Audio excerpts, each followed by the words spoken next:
Ba'alawi itu udah dua, ada Sayyid, ada Habib. Nah, dulu yang datang berdakwah ke sini itu rumpun Ba'alawi. Jadi pada abad ke-6 Hijriah ada konflik di Yaman. Negeri Yaman diserbu oleh Ayyubiyin. Oleh Ayyubiyin ini anak cucunya Sultan Salahuddin Al-Ayyubi. Akhirnya banyak meninggal. Sampai Sadah itu Sayyid Ba'alawi yang habis. Sejak itu yang musnah itu dua marga. Marga Bani Jadid. Kan Sayyid Alawi bin Ubaidillah itu anaknya kan ada tiga kan. Sayyid Alawi bin Ubaidillah. Kan ada Basri, ada Jadid. Basri sama Jadid ini. Terus Alawi. Yang Bani Basri, Bani Jadid itu musnah. Karena terbunuh semua. Kecuali seorang perempuan yang meninggal terakhir abad ke-7. Musnah waktu itu. Akhirnya banyak orang-orang Tarim Hadramut itu lari. Termasuk yang lari Sayyid Abdul Malik bin Alawi bin Muhammad Shahib Mirbat, lari ke India. Hijrah ke India. Kemudian lalu di India punya anak namanya, karena orangnya bagus ya, orangnya bagus, dihormati, punya anak namanya Sayyid Abdullah Al-Madkhan. Lalu Abdullah ini punya anak lagi Ahmad Shah Jalal. Ahmad Shah Jalal ini punya anak lagi Jamaluddin Al-Husain. Nah, Jamaluddin Al-Husain ini yang menjadi datuknya Wali Songo.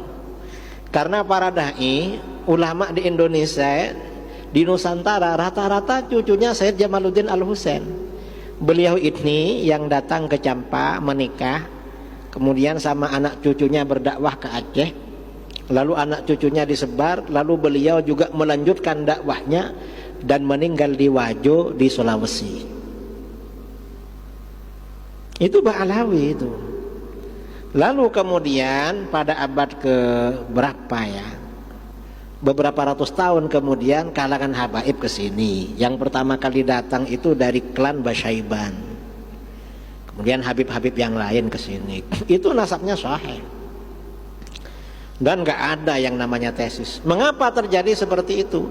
Akhir zaman ini dosa besar semakin bermunculan, termasuk membatalkan nasab. Rasulullah SAW bersabda dalam Sahih Muslim, "Ithnani finnas fihima kufrun." Dua perkara pada manusia, dua perkara ini mengandung kekufuran. Apa? At-ta'nu fil ansab, mencela nasab. Mencela nasab itu membatal-batalkan nasab. Memang sudah ada. Apa yang disabdakan oleh Rasulullah pasti terjadi. Ya contohnya ini.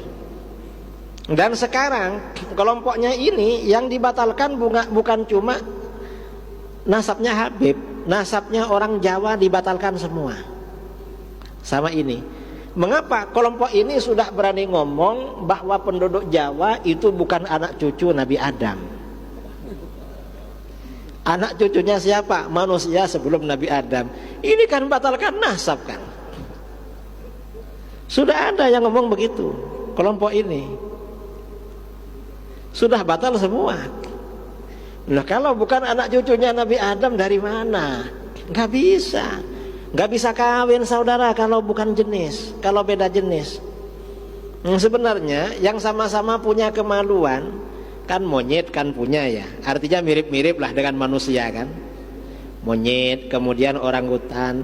Tapi gimana kalau kawin dengan monyet sama orangutan? Kan nggak bisa apa? Nggak bisa samara, nggak bisa sakinah mawaddah.